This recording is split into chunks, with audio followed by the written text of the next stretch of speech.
নমস্কার বন্ধুরা, সবাই কেমন আছো? আশা করি সবাই খুব ভালো আছো। আমিও খুব ভালো আছি। চলে এলাম নতুন আরেকটি ভিডিও নিয়ে। যদিও ভিডিওটি অনেক দিন পুরনো, তো ভয়েস ওভার দেওয়ার জন্য আর কি পোস্ট করা হয়নি।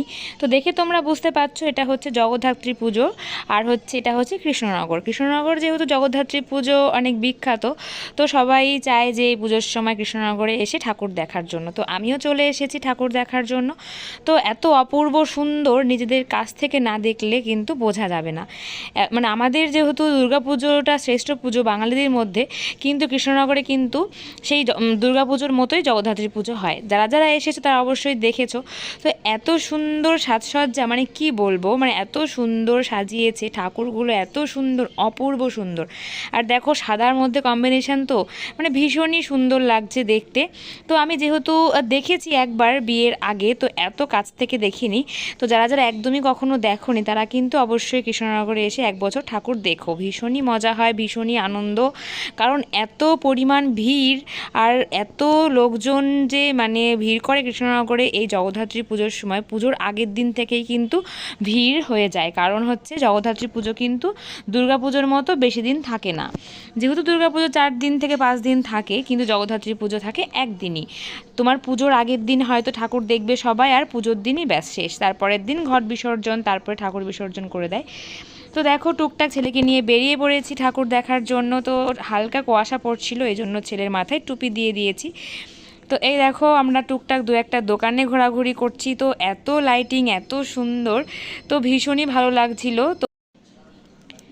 তো ভীষণই ভালো লাগছিল, কিন্তু আমরা বেশি ঠাকুর দেখিনি। বাচ্চা নিয়ে আসলে বেশি ঠাকুর দেখা পসিবল না, কারণ ও ছোটো মানুষ, বেশি হাঁটতে পারবে না।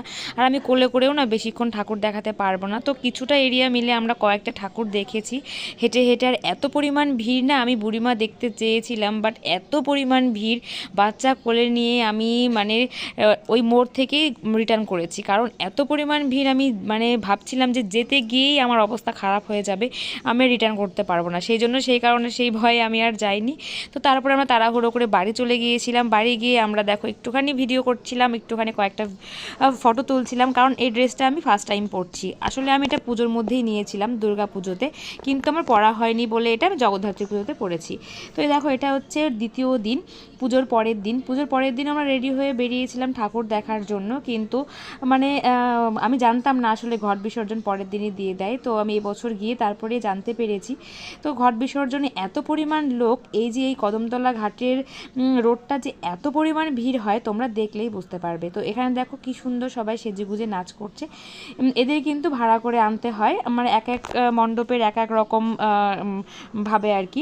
এরা যেরকম সেজেগুজে নাচ করছে, অনেকেই অনেক রকমভাবে মানে সেজেছে, মানে বিভিন্ন ধরনের, মানে অপূর্ব লেগেছে আমার, ভীষণই সুন্দর লেগেছে। কারণ আমি আগে পরে এরকম কিছু দেখিনি, এবছরই ফার্স্ট টাইম দেখলাম। আসলে না দেখলে ভীষণই মিস করতাম।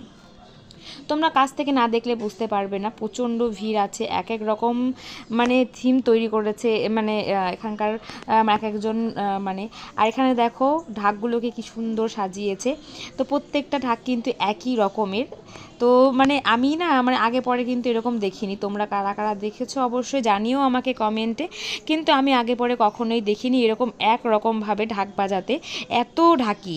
তো এই দেখো এখানে হচ্ছে মানে এক এক, বললাম না যে এক একজনের মানে মণ্ডপ থেকে মানে এক এক রকমভাবে ঘট বিসর্জন দেওয়া হচ্ছে। কারণ দেখতেই পেলে কি সুন্দর সিংহাসন মতো বানিয়ে তারপরে গিয়ে হচ্ছে ঘরটাকে বসানো হয়েছে। এতদিন আমি ঠাকুর বিসর্জন দেখেছি, কিন্তু এরকম ঘট বিসর্জন এত সুন্দর করে, এত আয়োজন করে হয় আমি ফার্স্ট টাইম দেখলাম। তো এই দেখো এরা সব হনুমান সেজেছে, মানে বললাম না এক এক রকম থিম সেজেছে, এক এক রকম মানে ভাবে। তো দেখতেই পেয়েছিলে কিছুক্ষণ আগে আরেকটা মূর্তি গেল, কি যেন বেশ আমার ঠিক মনে নেই। তো দেখো এত পরিমাণ ভিড়, আমাদের মানে কি বলতো রাস্তা দিয়ে হেঁটে যেতেও প্রবলেম হচ্ছিল, তাই আমরা মাঝে মাঝে একটু এগিয়ে এগিয়ে না দাঁড়িয়ে পড়ছিলাম। তো এখানে দেখো কি সুন্দর পালতোলা নৌকা মানে বানিয়েছে। তো এক একটার রকমভাবে সাজানো, আবার পেছনে কিন্তু লেখাও ছিল এক একটা ক্লাবের নাম।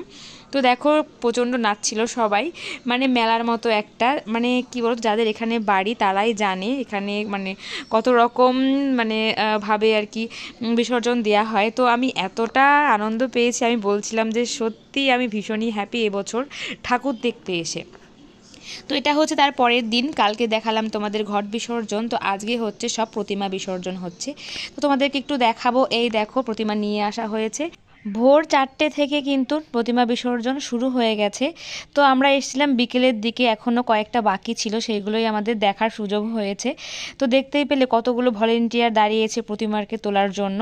তো বুঝতেই পারছো প্রতিমাকে মানে ঘাটে তোলার জন্য অনেক লোক লাগে। তো আমি আজকে মানে ফার্স্ট টাইম দেখলাম, না দেখলে বুঝতে পারতাম না আর কি।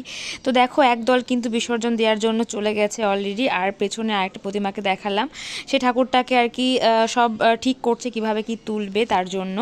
তো কেমন লাগলো ভিডিওটা অবশ্যই কমেন্টে জানিও, ভালো লাগলে লাইক শেয়ার করো, পাশে থেকো, সবাই ভালো থেকো, সুস্থ থেকো, টাটা বাই বাই।